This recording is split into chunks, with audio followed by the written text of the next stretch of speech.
اگر جماعت ہو جائے، جماعت نہ ملے تو وہ بندہ گھر میں آ کر اپنی بیوی کے ساتھ جماعت کر سکتا ہے؟ ہاں کر سکتا ہے۔ اگر عورت کو حیض کے 15 دن کے بعد بھی کوئی خون آئے تو اس کے لیے غسل کر کے نماز پڑھیں، سب کچھ کریں، وہ حیض نہیں ہے، وہ بیماری ہے۔ ہم ارمینیا میں رہتے ہیں، وہاں کوئی مسجد نہیں، اللہ کوئی انتظام فرما دیں گے، کسی اللہ والے کو توفیق دیں گے کہ وہاں مسجد بنا دے۔ عصر کے بعد نفل کے واجب جو ہے نہ پڑھیں، مغرب کے بعد پڑھیں۔ میں ایک گیراج میں کام کرتا ہوں، کپڑوں کو آئل وغیرہ لگ جاتا ہے، کپڑے کالے ہو جائیں کچھ ہو جائیں، پاک ہیں تو نماز ہو جاتی ہے۔ کسی غیر مسلم کو سلام نہ کریں، سلام غیر مسلم کو کرنا منع ہے۔ اگر کوئی ایسی مجبوری ہو تو یوں کہہ سکتے ہیں کہ والسلام علی من اتبع الہدی، سلام اس پہ ہے جس نے ہدایت کی اتباع کی۔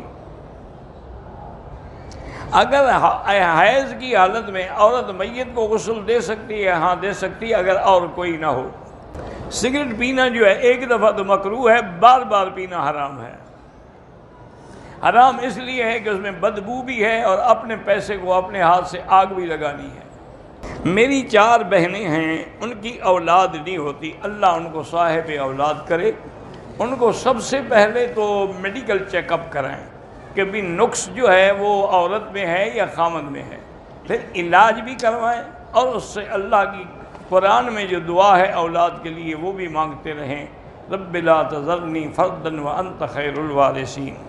ہمارے محلے میں سب بدعتیوں کی مساجد ہیں، دوسری مساجد میرے گھر سے 1.5 کلومیٹر دور ہیں، وہاں جا کے نماز پڑھنے میں مشکلات ہیں۔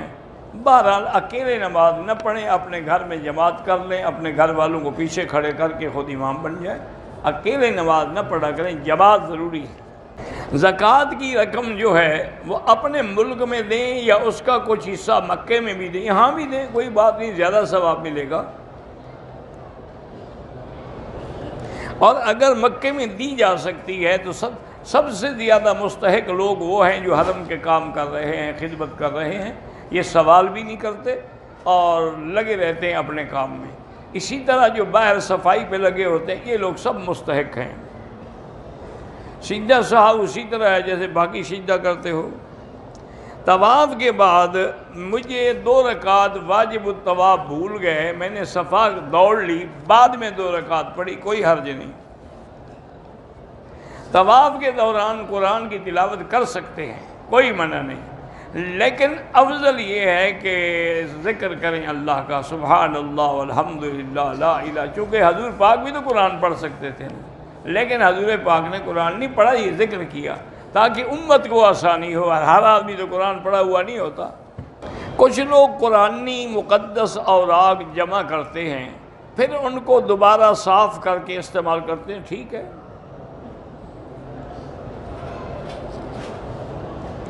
مغرب کا نماز کا وقت سورج ڈوبنے کے بعد جو سرخی ہے وہ ڈوب جائے، اس کے بعد عشاء کا وقت ہوگا، لیکن امام حنیفہ فرماتے ہیں کہ سرخی شفق احمر کے بعد ایک شفق ابیض ہوتی ہے، سفید، اس کے ڈوبنے تک وقت ہے۔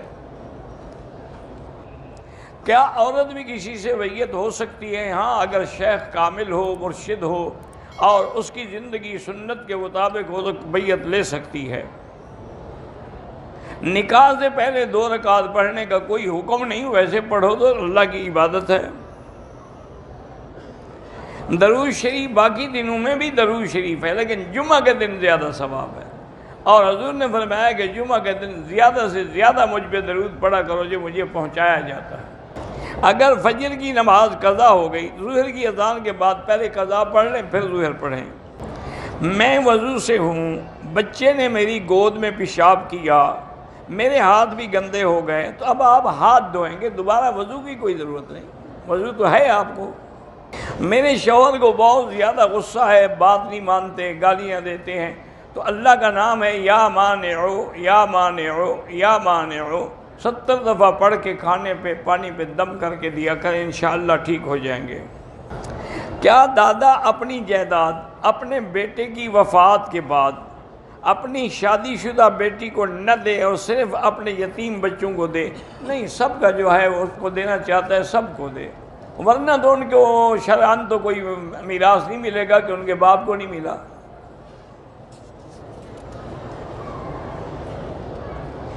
مجھے گیس کا مسئلہ ہے، گھر میں نماز نہ پڑھیں، آپ جو وضو کریں گے ایک نماز کے لیے عصر سے کریں گے وہ مغرب تک کافی ہے، چاہے گیس خارج بھی ہوتی رہے، پھر مغرب کے لیے نہیں وضو کریں، گھر میں کیوں پڑھیں؟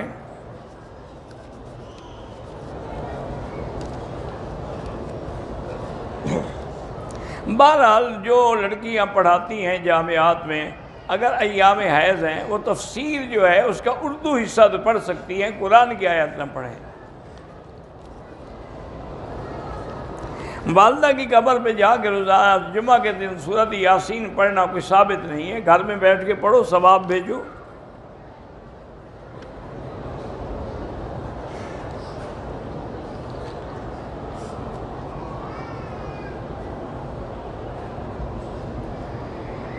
نو بہن بھائی ہیں، ایک بیوہ ہو جائے، شوہر کچھ نہیں چھوڑ کے گیا، اس کے بچے بھی ہیں، بیوہ کے والد کے سوا اور کوئی نہیں نگرانی والا، بیوہ کے والد کے انتقال کے بعد وراثت سے پورا حصہ ملے گا، بالکل ملے گا، لیکن لڑکے کے لیے دوہرا اور لڑکی کے لیے آدھا۔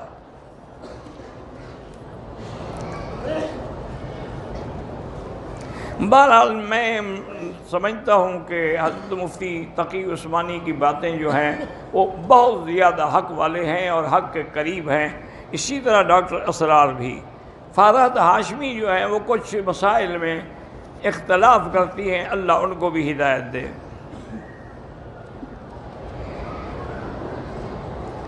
بے نمازی مرد یا بے پردہ عورت اگر ہمیں حرم میں دعا کے لیے کہے، دعا کریں تاکہ اللہ ان کو دین پہ لائے۔ بعض لوگ امام کعبہ کی پیچھے نماز پڑھنے کے بعد اپنی نماز لوٹاتے ہیں، یہ وہ لوگ ہیں جن کے نزدیک امام کے پیچھے نماز نہیں ہوتی، بدعتی ہیں، ان کی بات جو ہے بالکل غلط ہے۔ جب جماعت حرم کی چھوڑ کے اپنی کر رہے ہیں، میلاد منانا شرعی اعتبار سے بدعت ہے۔ قبر اطہر پر جب سامنے کھڑے ہوں تو دعا یہ کریں کہ اللہم ارزقنا شفاعتہ، کہ یا اللہ ہمیں حضور کی شفاعت نصیب فرما، دعا اللہ سے مانگیں۔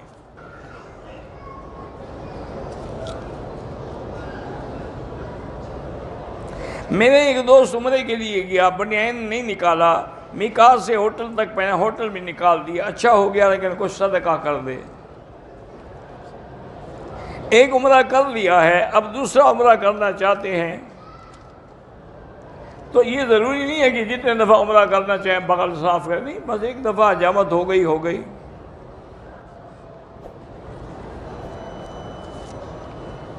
مدینہ منورہ میں ہمارا قیام چند دن ہوتا ہے، ان دنوں بار بار باب السلام سے داخل ہو کر بار بار نہ کریں، زیادہ سے زیادہ دن میں ایک دفعہ جا کے صلاۃ والسلام پڑھیں۔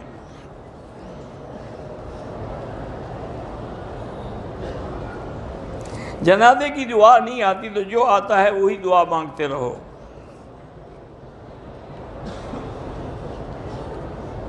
جب روح نے لبیک پڑھ لیا تو اللہ اس کو حاجی عمرہ نصیب کریں گے۔